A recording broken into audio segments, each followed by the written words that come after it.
안녕하세요. 이번 시간에는 스테이블 디퓨전에서 이미지 투 이미지를 배워보도록 하겠습니다. 이미지 투 이미지는 다양한 곳에서 활용 가능하고 약간 개념이 어려울 수도 있어요. 하지만 제가 설명드린 대로 차근차근 따라오면 이제 누구든지 쉽게 진행하실 수 있으니까 처음에 개념을 확실히 잡고 넘어가는 게 중요합니다. 그래서 우선 제 설명을 잘 듣고 한번 같이 따라해 보시면서 진행하시는 것을 추천드리겠습니다. 이미지 투 이미지를 진행하려면 이미지 투 이미지 탭으로 넘어가셔야 돼요. 자, 1.5.2 버전과 1.6.0 버전도 아마 비슷할 건데 이 위에 보시면 이미지 투 이미지 탭이 있습니다. 한번 클릭해 보세요. 네, 클릭하면 텍스트 투 이미지와는 다르게 이미지를 입력받을 수 있는 창이 하나 뜹니다. 자, 여기서 우리가 바꾸고 싶은 이미지를 끌어다 놓는 거고요. 그리고 아래에 설명이 있는데 약간 조금 달라요. 여기 리사이즈 모드부터 디노이징 스트렝스까지 설명을 드릴 건데 이 부분은 제가 참고 자료를 띄워서 함께 설명을 드리도록 하겠습니다. 네, 여기 레이시를 우측에 한번 띄워놔 봤는데요. 저스트 리사이즈부터 한번 설명을 드려볼게요. 저스트 리사이즈는 내 원본 이미지 크기와 상관없이, 자, 제가 만약에 이 가로와 세로가 현재 이미지 사이즈의 원본이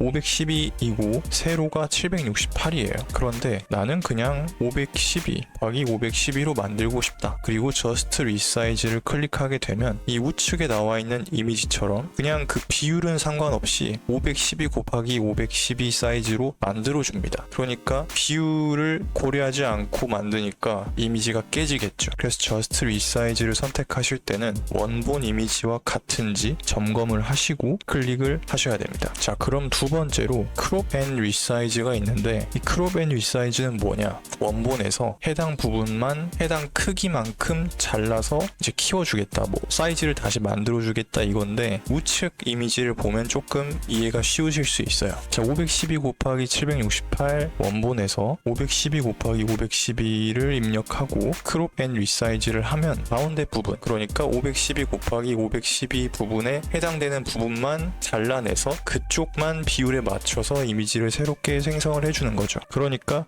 비율은 맞지만 이미지가 잘릴 수 있다 라는 단점이 있습니다. 그래서 저는 보통 크롭 앤 리사이즈는 잘 사용하지 않아요. 자, 그럼 마지막으로 리사이즈 앤 필은 뭐냐? 자, 왼쪽 이미지가 원본이고 우측 이미지가 새롭게 생성된 이미지입니다. 그런데 왼쪽은 누가 봐도 지금 직사각형이고 우측은 정사각형으로 바뀌었는데 비슷해 보여요. 비슷해 보이지만 리사이즈 앤 필을 하게 되면 새롭게 생긴 영역에 대해서 내가 이 이미지를 분석해서 그냥 최대한 비슷하게 채워줍니다. 그러니까 이걸 아웃페인팅이라고도 하는데 리사이즈 앤 필을 하게 되면 이 이미지에서 만약에 내가 영역을 벗어나는 부분의 사이즈를 입력하게 되면 그 벗어나는 부분에 대해서 이 스테이블 디퓨전이 알아서 그려주는 거죠. 그게 리사이즈 앤 필이라고 생각하시면 됩니다. 그래서 본인이 이미지 투 이미지를 사용하실 때 어떤 모드를 사용할 건지 그 감을 갖고 계셔야 돼요. 그래서 이렇게 리사이즈 모드 세 모드에 대해서 설명을 드려보았습니다.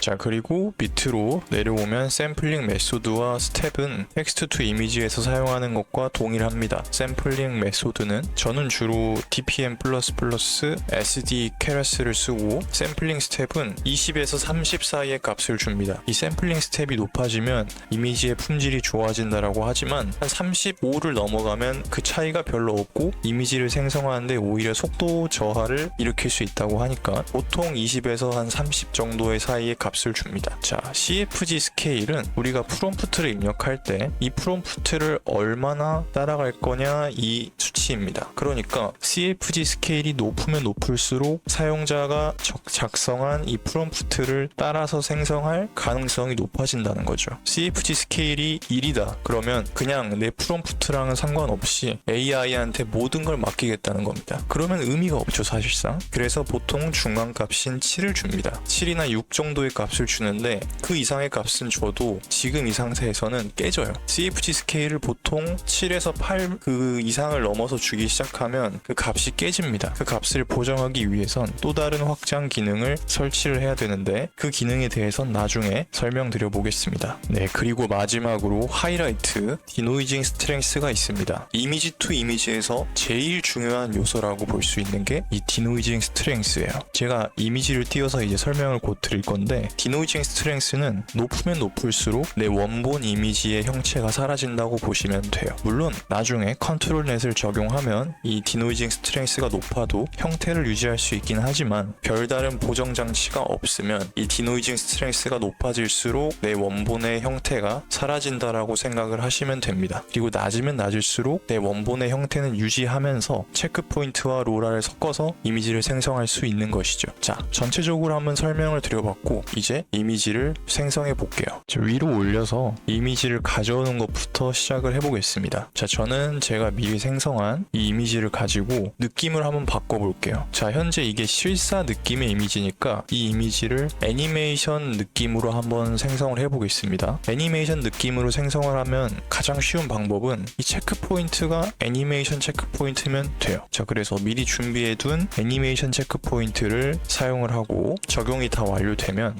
프롬프트도 다 적용이 됩니다. 그래서 프롬프트도 간단하게 한번 적어볼게요. 원걸 쓰고 스마일까지만 쓰겠습니다. 그리고 네거티브는 제가 항상 적용하던 거 적용하고 아래로 내려서 저는 저스트 리사이즈를 선택을 하고요. 이 이미지의 크기가 지금 우리가 몇 곱하기 몇인지 잘 모르잖아요. 이걸 한 번에 알 수 있는 팁이 있습니다. 밑으로 내려보면 1.5.2 버전에서는 이 삼각대 모양이 있어요. 이 삼각대 버튼을 클릭하면 이 사이즈에 맞춰서 이 숫자가 변동됩니다. 눌렀는데 512 곱하기 510이다. 그러면 이 이미지는 원본 자체가 512 곱하기 510이라는 거예요. 자, 그럼 이대로 두고 CFG 스케일도 7로 두겠습니다. 자, 그리고 가장 중요한 디노이징 스트렝스는 몇을 줘야 되냐? 자, 체크 포인트는 지금 애니메이션 체크 포인트를 적용을 했습니다. 그런데 저는 이 이미지의 틀이 바뀌는 건 원치 않고 애니메이션의 느낌만 섞고 싶으니까 느낌만 섞고 약간의 변화를 원할 땐 0.5 미만으로 주셔야 돼요. 0.5 이상부터는 이미지 원본과 비교했을 때 완전히 많이 바뀔 수 있고 0.5 미만일 때는 그래도 이미지 형태는 유지하면서 느낌만 섞을 수 있습니다. 그러니까 수치가 낮아질수록 원본 이미지와 비슷한 형태는 띄지만 느낌만 살짝 섞을 수 있고 수치가 높아질수록 완전히 새로운 느낌의 이미지가 만들어질 수 있는 거죠.